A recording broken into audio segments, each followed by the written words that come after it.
una, gusto ko tabatiin ng happy anniversary. Yan. So, 6 years na pala tayo. 6 years magmula nung sinagot kita. Ay, sinagot mo ako.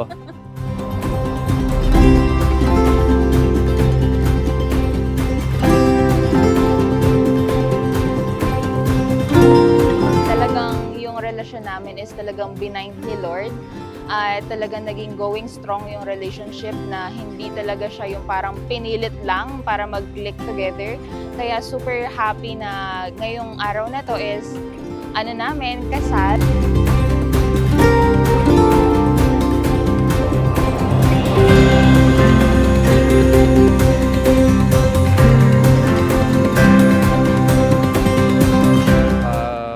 Ito na siguro yung hinihintay kong araw sa buhay namin ni Erica. Ito yung pinaka-importanting araw namin na hindi namin makakalimutan.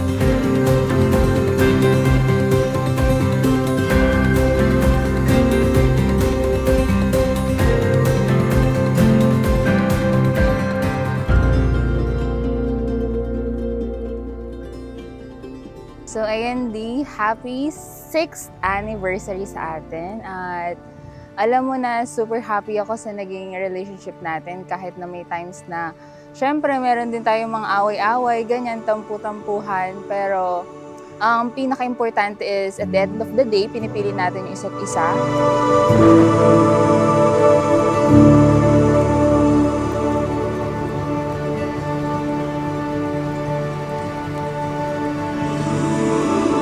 Ikaw, Carlo, kay Erica ka na, at ikaw naman, Erica, kay Carlo ka na.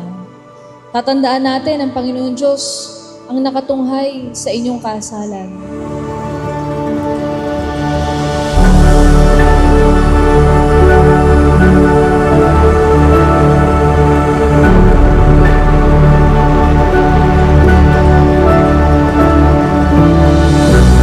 So, ang blessing na nais ko sa inyo ay bigyan kayo ng mahabang pagsasama, maging tapat sa bawat isa. Maraming mga tukso, pero kapag ang pag-ibig nyo ay matapat, hindi kayang buwagin ng sino man ang inyong pagsasama.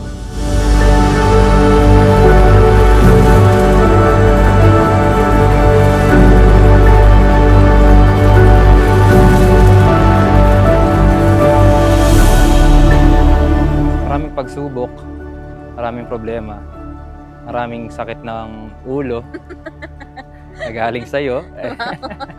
So at least masaya tayo na nandito na tayo sa punto ng buhay natin.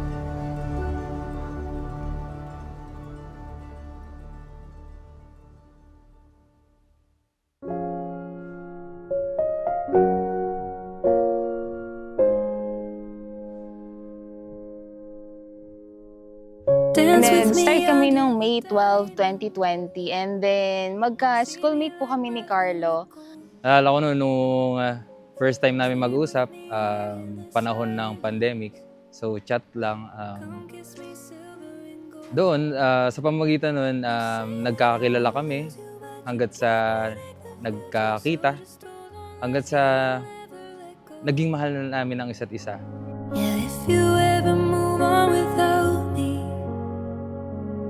I need to make sure you know forever's not enough time to love you the way that I want. Ang gusto ko lang sana is kung ano yung nasimulan natin, ipagpatuloy lang natin. Huwag natin bibitawan, huwag natin susuko.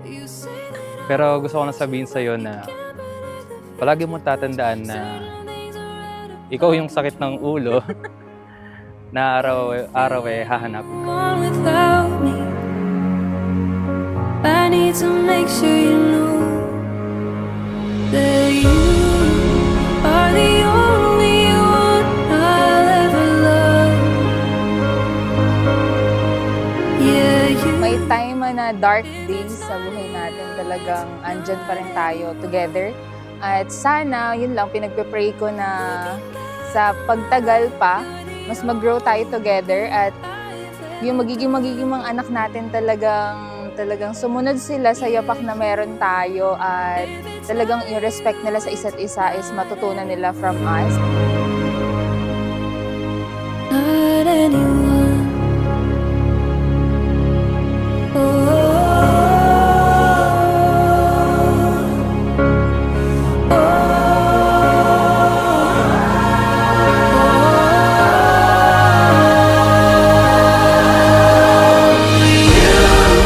Are the only one I'll ever love.